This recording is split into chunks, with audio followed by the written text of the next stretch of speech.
तो अभी मैं बिहार की जनता के निर्णय का सम्मान ही करूंगा, लेकिन क्या 10,000 रुपया देके 20,000 करोड़ रुपया में बिहार की वोट खरीदी जा सकती है? क्या यही अब बच गया? डेवलपमेंट, विकास, नौकरी, रोजगार, पलायन कोई मुद्दा नहीं है। मुद्दा बस 6 दिन पहले 20,000 करोड़ रुपया सरकार का हाथ में दो और वोट लो। अब मुद्दे क्या बचेंगे? आप रोजगार के मुद्दे बचेंगे और एसआईआर क्या है? और एसआईआर में किसके वोट 69 लाख कटे? क्या इसकी समीक्षा नहीं होनी चाहिए? और क्या ऐसा मैंडेट का बिहार की जनता में कोई हवा था? मैं मानता हूं कि सरकार एनडीए की बनती, लेकिन क्या ये मैंडेट था जनता का? या हम लोग से कोई गलती हुई? जिम्मेदारी कौन लेगा इस बात की? देखिए, ये जिम्मेदारी तो सबकी सामूहिक बनती है और हम सब लोग मिल करके जिम्मेदारी लेंगे। या फिर राहुल गांधी जिम्मेदार? अच्छा, राहुल गांधी जी जिम्मेदार कैसे होंगे? निर्णय है प्रदेश का, मुख्यमंत्री राहुल गांधी जी ने, पार्टी ने, हमारे गठबंधन ने तेजस्वी यादव जी को मुख्यमंत्री के रूप में घोषित किया। तो हमारे निर्णय में, राहुल गांधी के निर्णय में कोई भी, ना इन निर्णय में और न ही बिहार की जनता के प्रति जो उनका संघर्ष था, उनकी संवेदना थी, बिल्कुल समर्पित था। युवाओं को लेकर के बिल्कुल क्लियरिटी थी। तो मैं नहीं मानता कि जरा सा भी, थोड़ा भी मुझे मानने इसमें हिचक नहीं है कि इसमें राहुल गांधी जी ने कोई कमी रखी है, इसमें प्रभारी ने कोई कमी रखी है। ये जो सामूहिक, या जो कोई बात लोग कहते हैं, अरे भैया आप कर लेते, आप क्यों नहीं किए? सबकी जिम्मेदारी थी। मैं तो अभी बात किया हूँ निखिल बाबू से, वो राजेश राम जी को लेकर खफाए कि राय मशवरा देखिए बिल्कुल सब कुछ होता है, कोई एक हम बना लेते हैं, हमारे सबकी तो दायित्व बनती है ना। इंडिया गठबंधन और कांग्रेस के प्रति कांग्रेस ने तो सबको सब कुछ दिया है। जो लोग आज बड़ी बड़ी बात करते हैं, किसी को होम मिनिस्टर भी बनाया है, केंद्र में मंत्री भी बने हैं, कांग्रेस ने किसी को देने में कोताही नहीं बरती, और आज आप कांग्रेस की आलोचना में लग जाते हैं। मैं नहीं मानता ऐसा।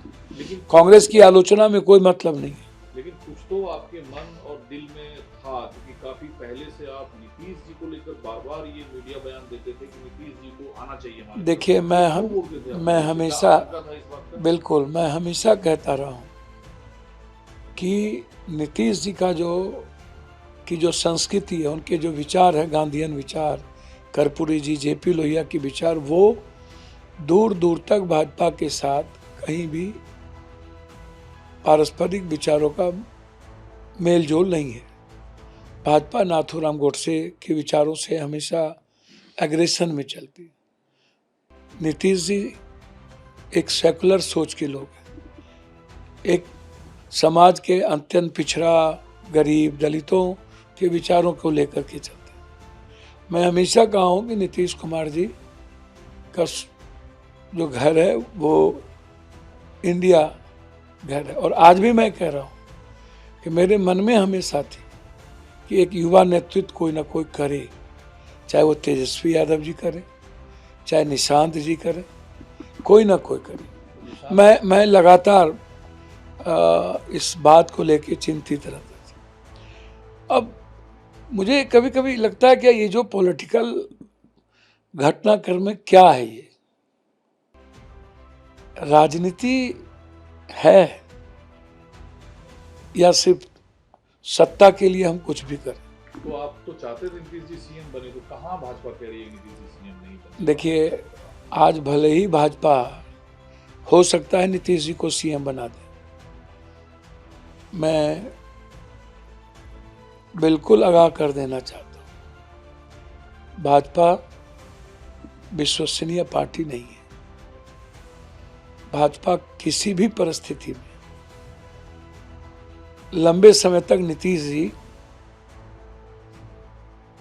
को नहीं ले जा पाएगी। आज वक्त है कि एक व्यवहार कुशल और वैचारिक नेतृत्व जो निशांत के रूप में उभरा है, यदि इंडिया गठबंधन को चाहिए उन्हें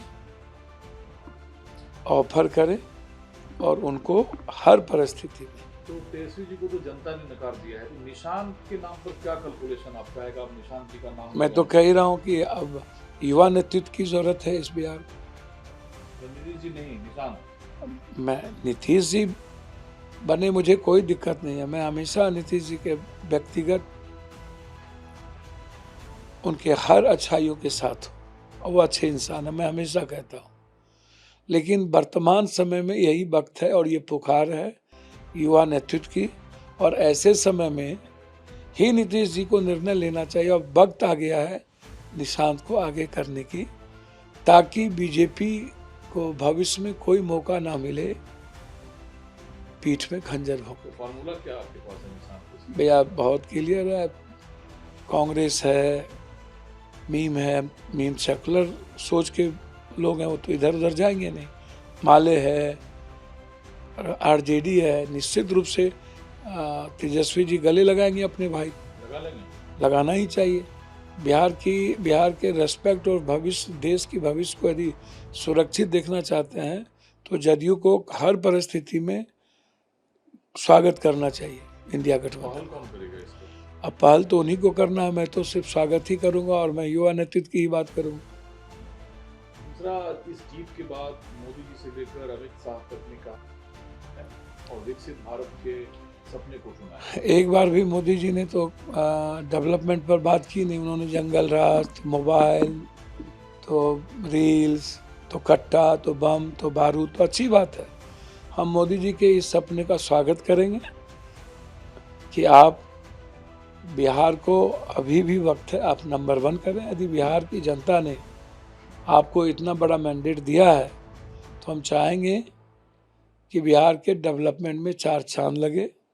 बिहार के साथ जो आज तक नाइंसाफ़ी होती रही है, अनदेखी होती रही है, आगे डबल इंजन की सरकार यदि बनती है तो आप मोदी जी बिहार के साथ सौतेलेपन का व्यवहार नहीं करेंगे, ऐसा मैं मानता हूँ। आपने कहा कि आपको ऐसा तो लग रहा था कि एनडीए की सरकार बन सकती है और इतनी सीटें नहीं आएगी। निश्चित, मैं तो कहा ही, ये तो मुझे नहीं दिखता है और ना ही मुझे लगता है। कितनी सीटें आप मांग कर चल रहे थे? देखिए, मैं मैक्सिमम मुझको लग रहा था कि एनडीए, और एनडीए को भी लग रहा था कि 124, 125, 30, 35, इससे ऊपर नहीं जाएंगे।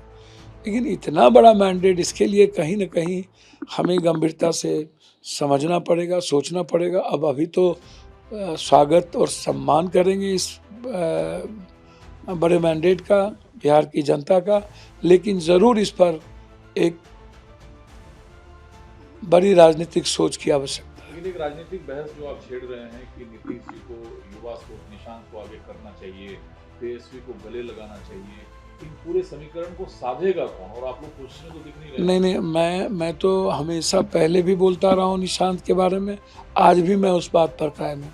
एक नए जनरेशन और जनता दल यू को बचाना है तो निशांत को, नीतीश जी को लाना ही चाहिए, मैं ऐसा मानता हूँ। बीजेपी आउट नहीं, मैं नहीं कहूँगा बीजेपी आउट, मैं चाहूँगा कि निशांत को लाएं, और बीजेपी एक्सेप्ट करे न करे, हम तो चाहेंगे कि इंडिया गठबंधन को एक्सेप्ट करना चाहिए।